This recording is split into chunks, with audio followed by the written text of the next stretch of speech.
प्रधानमंत्री कह रहे हैं कि आप लोग छोटी सोच, जातिवादी सोच के साथ आगे बढ़ते हैं और उनका जन्म लोकतंत्र के भाव में हुआ है।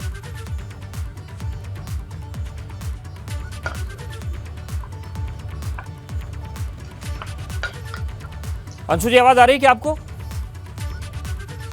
जी जी आ रही है। एक बार फिर से सवाल पूछिए। मेरा सवाल ये था कि प्रधानमंत्री ने जो आज भाषण दिया स्थापना दिवस पर, उसमें कांग्रेस ही निशाने पर रही है। उनका कहना है कि कांग्रेस की जो सोच है वो छोटी है, जातिवादी है और भाजपा ने पुनर्जागरण काल का आगाज किया है 2014 में सत्ता में आकर। देखिए, प्रधानमंत्री जी, जो भारतीय जनता पार्टी का स्थापना दिवस था, तो हमें उम्मीद थी कि वो अपने कार्यकर्ताओं को कुछ नैतिक शिक्षा का पाठ पढ़ाएंगे और शायद हमें उम्मीद थी कि वो कुछ अपने पार्टी के स्तर पे या अपनी विचारधारा पर बात करेंगे। तो एक बात तो ये बिल्कुल स्पष्ट हो गई कि भारतीय जनता पार्टी के पास कोई भी वैचारिक डॉक्यूमेंट या वैचारिक उनके पास इतिहास नहीं है, इसीलिए शायद वो उस पर बोल नहीं सकते थे। और उनके पास सिर्फ एक ही चीज है, दिन रात कांग्रेस को गाली देना। कांग्रेस की छोटी सोच है। आप मुझे बताइए, एक तरफ एक वो पार्टी जो देश की आजादी के समय देश को क्या मिला था? न सड़कें थी, न फैक्ट्रियां थी, न शिक्षा के लिए स्कूल थे। देश की एजुकेशन 14% थी इस देश में। उसके बाद आज हम कहां पर खड़े? आज हम विश्व की सबसे बड़ी 5वीं अर्थव्यवस्था है। तो ये छोटी सोच का परिणाम नहीं हो सकता। उनकी छोटी सोच जरूर बार बार निकल कर आती है, चाहे वो लाल किला पर भाषण दे रहे हो या अपने स्थापना दिवस पर भाषण दे रहे हो या कहीं पर भी बोल रहे हो। वो सिर्फ और सिर्फ कांग्रेस को और जो हमारे वरिष्ठ नेता हैं, चाहे पंडित नेहरू हो, राजीव गांधी हो, इंदिरा गांधी हो, उनको अपमानित करना। तो छोटी सोच किसकी है? लेकिन अंशु जी, एक सवाल अभी अचानक से एक चीज मुझे याद आ गई कि हर पार्टी क्यों एक दूसरे को छोटी सोच वाला बताती है। जब राहुल गांधी प्रेस कॉन्फ्रेंस कर रहे थे भारत जोड़ो यात्रा में, उस दौर में कहा गया था कि रीजनल पार्टीज को क्या कांग्रेस लेकर चलेगी, खासतौर से समाजवादी पार्टी जिसका एक बड़ा जनाधार है यूपी में। तब राहुल गांधी ने समाजवादी पार्टी की दायरा और सोच को छोटा बता दिया था।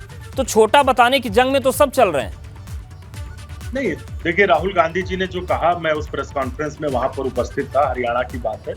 राहुल गांधी जी ने ये कहा था कि वो रीजनल पार्टी है, उनके अपने राजनीति करने के तरीके, राजनीति करने के जो एंगल है, राजनीति करने की जो सोच है, वो हमसे अलग है। छोटी है। ये बिल्कुल, ये छोटी वाली बात बिल्कुल नहीं है। और माफ करिएगा, मैं चाहता हूँ कि जो आज का डिबेट है, तो शुरुआत तो प्रधानमंत्री जी ने की है। तो एक कहावत है, नहीं, उस पर तो हम रहेंगे। ओम प्रकाश जी के पास भी जाएंगे, मनोज जी के पास। दरअसल क्या, जब नीति की बातें होती हैं और नैतिकता की बातें होती हैं तो सबको रखना होता है। मनोज काका जी, लेकिन आपसे सवाल है, जो पुनर्जागरण काल, क्योंकि सीधा हमला समाजवादी पार्टी पर तो नहीं हुआ, लेकिन पुनर्जागरण काल शुरू हुआ है क्या 2014 से? अवधेश जी, एक लाइन है कि बड़ा बड़ाई ना करे, बड़ा ने बोला बोल, रहीमन हीरा कब का है, लाख टका है मोल। पुनर्जागरण तो 2014 के बाद नहीं हुआ भारत का, लेकिन एक नए तरह का छद्म राष्ट्रवाद जरूर लाया गया। वो राष्ट्रवाद लाया गया जिसकी कल्पना पूरे भारत के 140 करोड़ जनमानस जो आज लगभग पूरे देश की है, वो कभी नहीं की होगी कि किस तरह से सांप्रदायिकता फैलाई जाएगी, किस तरह से दूसरे के नाम को अपना नाम बता करके उसे विकास बताया जाएगा। और प्रधानमंत्री जी से इस देश का गरीब किसान मजदूर ये जानना चाह रहा है कि मोदी जी कौन सा पुनर्जागरण, क्या उसी पुनर्जागरण की आप बात कर रहे हैं जिस किसान आंदोलन में 700 लाशें, इस देश के 700 किसानों ने अपनी जान गंवाई। अगर उन लाशों पे मरमाहत होने के लिए आपके पास एक भी शब्द नहीं थे, तो ऐसे पुनर्जागरण को ये देश और दुनिया और भारत का गरीब किसान क्या समझेगा? इस देश में 45 सालों में पहली बार ऐसा हुआ है कि 8.7% बेरोजगारी है। क्या मोदी जी यही पुनर्जागरण है?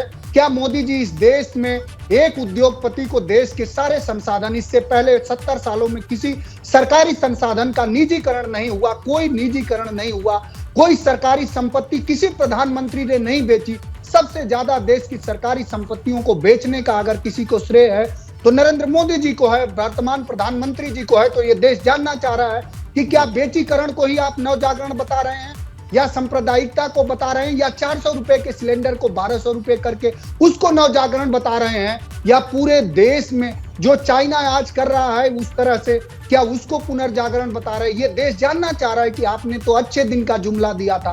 क्या अच्छा दिन यही है कि आज डीजल पेट्रोल 100 रुपया लीटर है? क्या अच्छा दिन यही है कि LIC के 6 लाख करोड़ में से 2.6 लाख करोड़ रुपए आपने एक व्यक्ति को खड़ा करने में डुबा दिया? तो क्या यही अच्छे दिन है? आज देश के पूरी GDP का 85% हम कर्जे में है।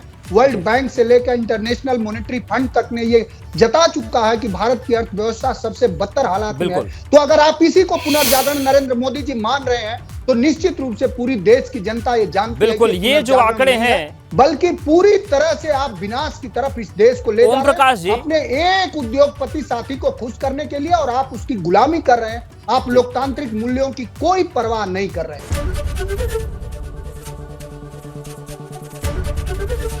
ABP गंगा, खबर आपकी, जुबान आपकी।